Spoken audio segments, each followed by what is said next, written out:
बच्चों, आज हम आपको कवि परिचय में सबसे पहले सूरदास जी के विषय में बताते हैं।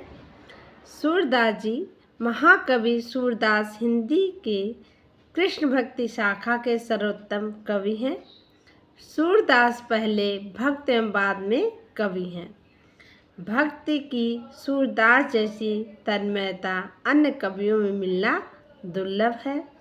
सूरदास का जन्म स्थान कुछ विद्वान आगरा के निकट रुनकता में तथा कुछ विद्वान दिल्ली के निकट सीही नामक ग्राम में सन 1478 ईस्वी में मानते हैं।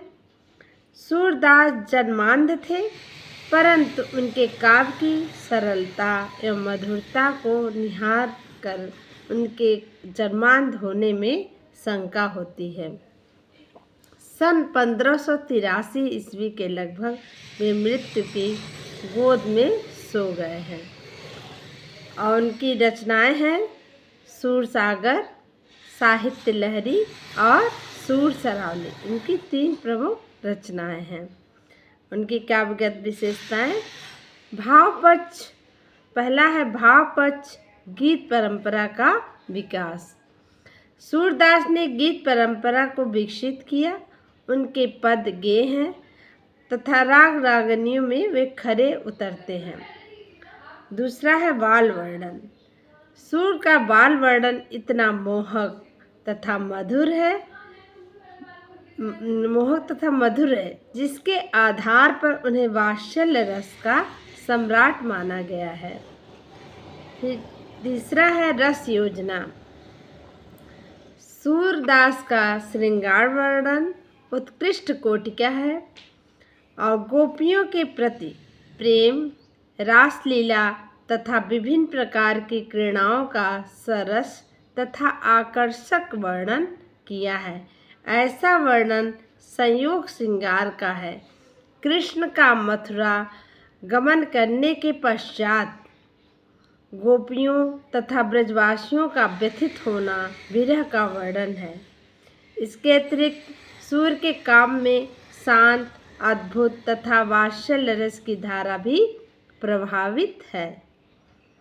और भक्ति पद्धति। सूरदास जी की भक्ति तुलसी के समान दास भाव की न होकर सखा भाव की है। इसमें भक्त भगवान के समक्ष दास भाव से प्रार्थना करके सखा भाव से उन्हें अपना उद्धार करने की चुनौती देते हैं। ज्ञान और भक्ति। साधारण मनुष्य ज्ञान भक्ति का अनुसरण नहीं कर सकता, अतः सूरदास ने ज्ञान की अपेक्षा भक्ति को सुगम ठहराया है। फिर है कला पक्ष। सूरदास को ब्रज भाषा का निर्माता स्वीकार किया गया है। सूरदास ने जन सामान्य में प्रचलित ब्रज भाषा को ही अपनाया है। भाषा सरस तथा माधुर्य से आपूरित है। संस्कृत शब्दों का भी प्रयोग है जो जन सामान्य की समझ से परे नहीं है।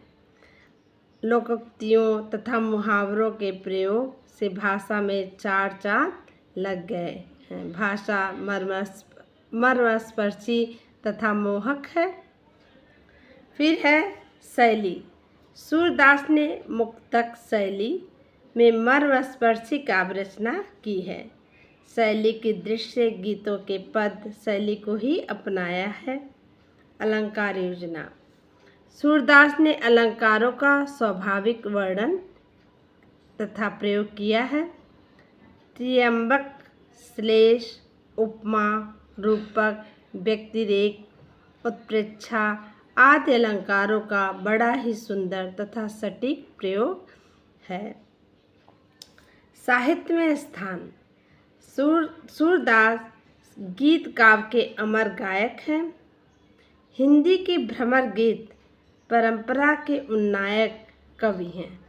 सूरदास को वात्सल्य का सम्राट माना जाता है। उनकी गोपियाँ बड़ी चतुर तथा वाक् पटु हैं। उद्धव जैसी ज्ञानी भी उन्हें संतुष्ट नहीं कर पाते हैं। सूरदास विश्व साहित्य के महान कवि हैं। नेक्स्ट वीडियो में आपको हम तुलसीदास जी के जीवन परिचय बताते हैं। तब तक के लिए